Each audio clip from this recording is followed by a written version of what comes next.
Alice Martin, whose debut novel, Westward Women, came out March 10th. Alice, thanks for being here.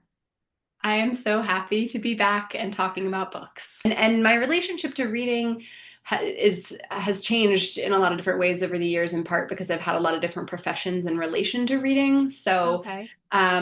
So I've always been like a huge reader for pleasure, growing up, Yeah. of course. And then I worked in book publishing in my 20s, commercial book publishing. And so that really changes your relationship to reading because Oh, A, you're like speed reading, like you really learn how to read a manuscript fast.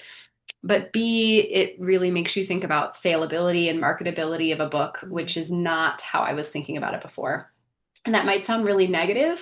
I would say as a writer, sometimes it was really hard to be trained to read that way because it's maybe not always the most encouraging when you're working on your own books, but it is okay. also really useful. And so, that changed my relationship to reading a little bit because I was often thinking about audience, trends, markets, who could it sell to? I was working on the agency side. Um, and then I left that to go to grad school for English literature, which Oof. then changes your relationship to reading again, because, I was reading tons of books, still analytically, but differently, I would say Yeah. deeper. And I was reading for authors' formal choices. I was reading to try to think about what kind of arguments I could make in conversation with that author. So it was still very critically, but it wasn't for market reasons. Um, and then I read as a writer, especially Yeah. now that I'm teaching writing and that I'm a novelist. And so for that, I'm often trying to seek out like tuning fork texts, which are basically texts that help me triangulate different things about the project that I'm working on. So sometimes that means reading a book that seems like it has a similar atmosphere to mine, or reading a book that has a similar structure, or maybe has some kind of prose I really admire or a voice I kind of want to get into.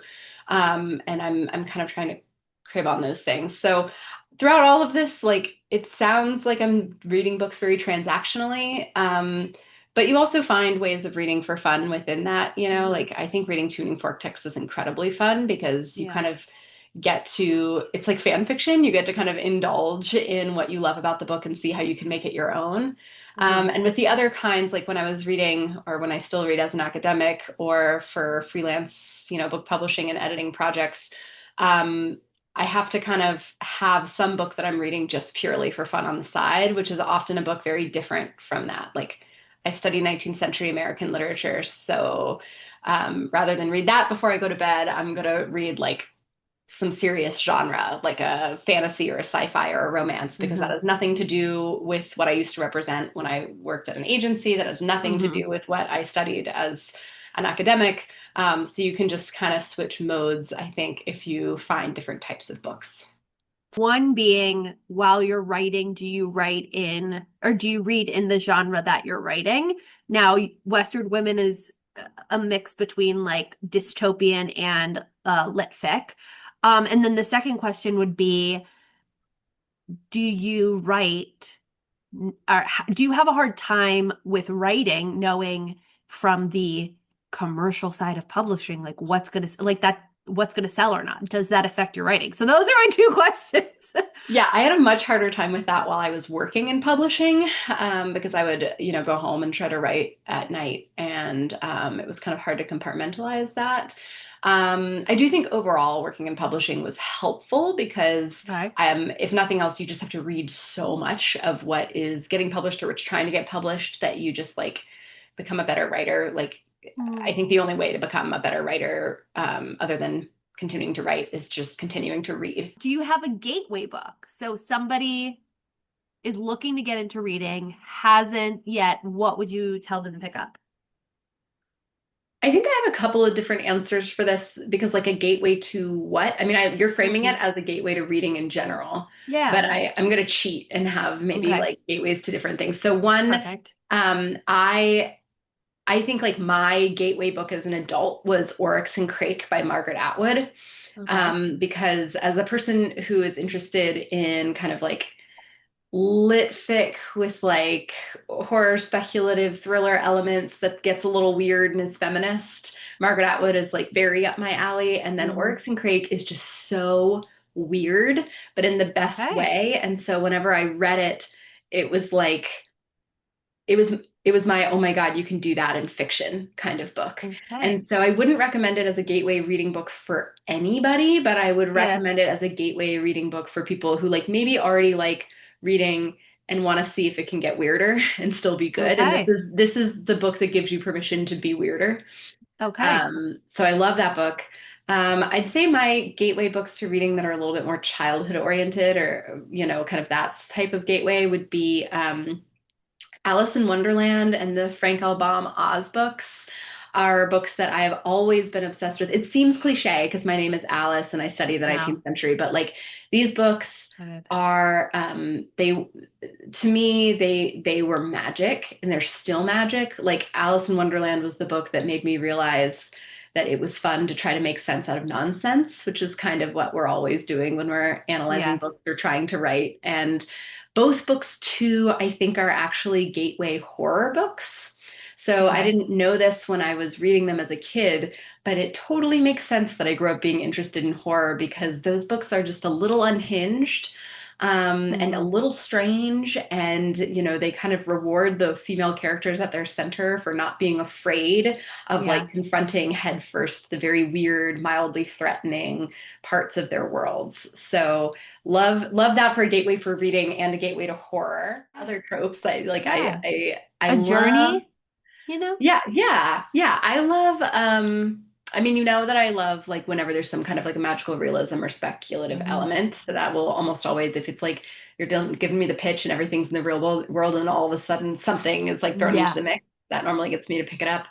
I love a retold fairy tale or myth or Yeah. legend Okay. kind of situation.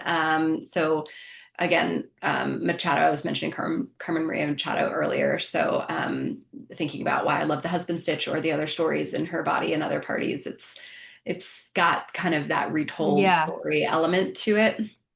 Um, I love genre bending stuff. So like, it's funny. I can now pinpoint these because of what you said to sell me on the books suggestions you gave me. But like the moment that my attention would pick up when you were giving me those synopses is when you said like, well, it's horror, but it's also kind of funny, or like, well, it's a Yeah. thriller, but it's actually kind of slow paced. Like if you Yeah. have some of those mixes, then that interests me a lot.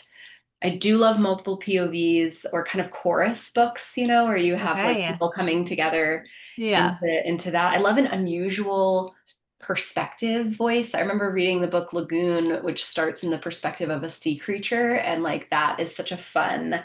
It doesn't stay there; it goes into other POVs Yeah. too. But I like an unusual POV, and I Oh, like whenever stories kind of all the plot lines end up coming together in ways you didn't expect, like yeah. Die in Hell and the Happy Family that you were just Yeah. discussing. Yeah.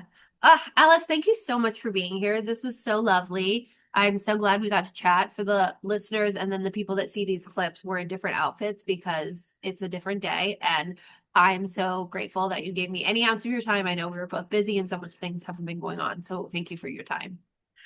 Kendall, this has been such a pleasure. I have such fun talking with you about books and writing, and hopefully I get to see you soon in person. Yes, because she'll Okay, be in New York while I'm in New York. So I'm really excited. can't And wait. I'm excited to bring like my sister along because this is one Yes, of the books that I was like, oh, my mom should read this. Oh, my sister should read this. So I'm really excited. we'll have a good time. Yeah. And where can everybody find you? Where can they get your books? You can get this book anywhere books It are is sold. out Um, officially by the time this comes out. It is that's out in the world. terrifying to hear, but also exciting. Yeah, you can get it anywhere books are sold. Get it from your favorite local indie, and then where you can find me, I have a website, alicejmartin.com, and I also have an Instagram and no other social media, thank God. So my Instagram is Alice J. Martin, and you can follow me there.